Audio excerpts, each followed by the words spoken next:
I'm here at Srila Prabhupada Agricultural and Spiritual University, which is an 84-acre lot in Wolf City, Texas. So today we are planting fruit trees at the location. I'm going to have, this is the entrance to the property. So we just entered the property and I'm going to have 2 fruit trees on both sides of the gate. We have a barn there where we used to have 8 to 10 cows. So now we don't have cows, but very soon we are going to add some. The property is pretty big. It needs a lot of work. You see a lot of these weed type honey mesquite trees which have these dangerous long thorns.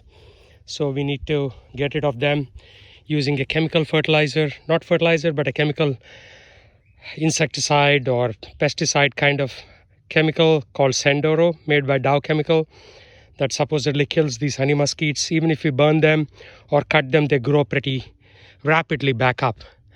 And these thorns are sufficient to basically puncture your car tires even.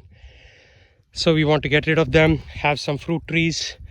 So as you can see, there is a lot of greenery here. There's a lot of water. There is a slope from the left side of the property to the right.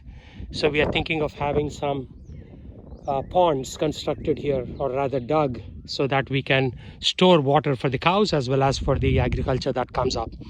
Hare Krishna. Puppies at the Srila Prabhupada Agricultural and Spiritual University.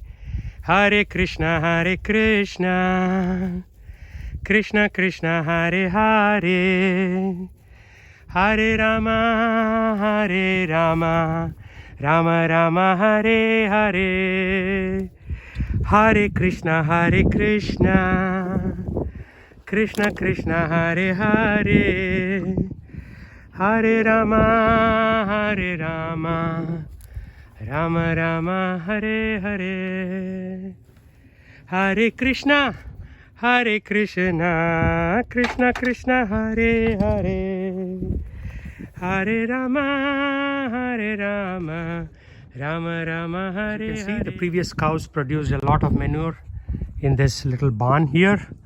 The barn can hold about 8 to 10 cows. So that was the barn that we just visited.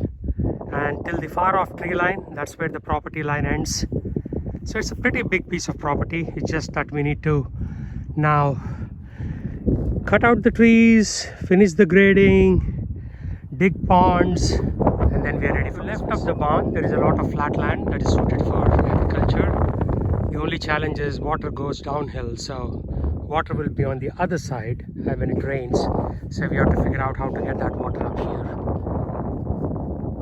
We walked a lot east of the barn, and then there is a beautiful pond here, probably 50 feet by 50 feet, almost a rectangle. And then there's supposed to be one more pond up there, so let's go walk there. That's the faithful friend, the little puppy. And then we have a little enclave here, which is lowland again, so it is sloping towards the east. And then there is a little tree cover here, not sure what that is for, but we have to see how we can. On this little enclave to the east, I see a cluster of honey mesquite trees there, here and here. So these need to be taken care of. We need to get rid of them quickly, otherwise they can cause a nuisance. Honey mesquite suck away groundwater, so which is not a good sign. So we have a wide variety of fauna and flora here. So we have something that looks like a water lily, good sign that there is a lot of water. And as you can see, the floor is pretty moist here. You could also hear the train sound in the background way at the back. So we are to far east section of the property right now, and you see those windbreakers. Those trees in the end of the property are called windbreakers because they break the wind so that the wind doesn't catch speed and destroy your crops. So I'm heading now to the south. This is a north facing property. North is auspicious, Kuberastan.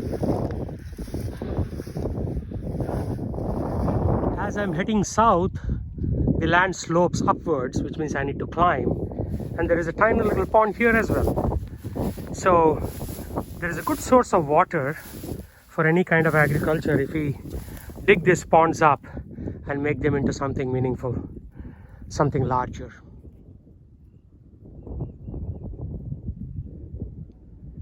The point leading up to this little lake, there is a stream that goes. So we are near the northern corner. You can see that automated watering thing by a neighbor.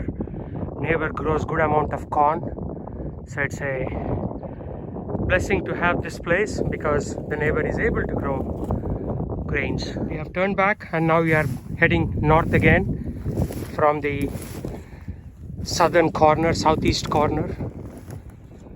There is the barn again in the middle, which at one point housed 8 to 10 cows. So it's a good place.